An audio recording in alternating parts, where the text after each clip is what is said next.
Everybody, my name is Nick Paul, and this is my piece right here in the middle. It has a flashing light going on right now. It looks like it's getting ready to take off. And, I was hoping the battery would last for the whole show, and so of course I was like, thinking, oh, I better get a replacement battery, and it's like, oh please, if it goes out, it goes out. It's not that big of a deal. I came out in 1969, and I was very young. I was still in high school, junior high school, but I was very lucky because I had a lot of gay friends. I had a lot of people who were artists, who were incredible artists, who I think really inspired me. These were people who could draw like you would not believe. They could do portraits like in 5 minutes that were stunning. And I was always in such awe of them. And I always hung out with musicians.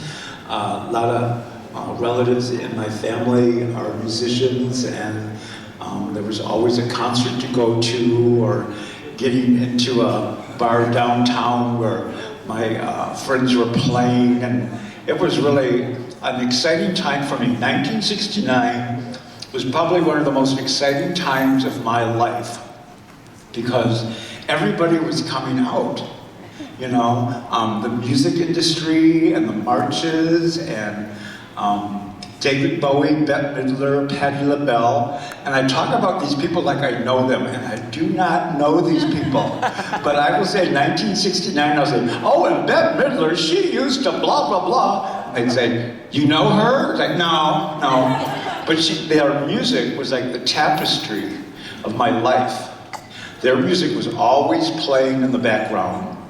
And in 1969, when I saw my first picture of David Bowie on an album cover, looking so androgynous and so vulnerable, I thought, oh my God, the Messiah has arrived, And 69 was a very fun time. Everybody was into this nostalgia thing.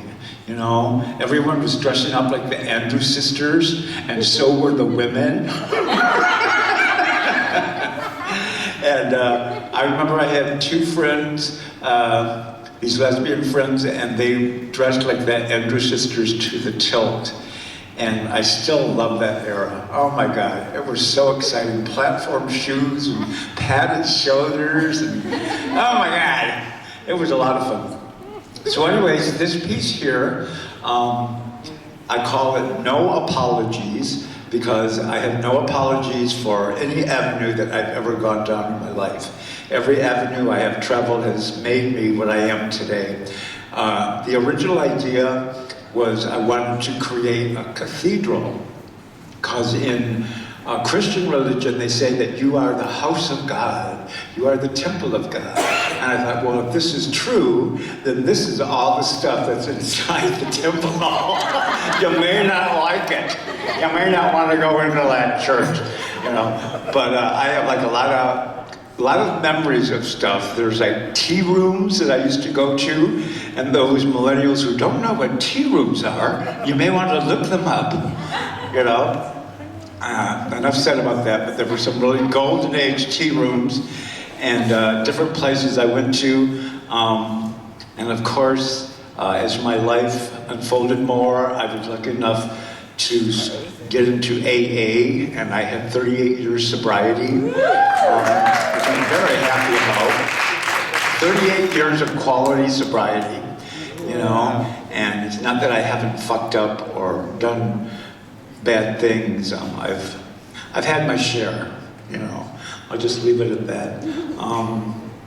So it opens up, and I got images of devils on it, but I'm not into satanic ritual. People get so hung up to draw a little devil, and they say, oh, you're into Satan worship. No.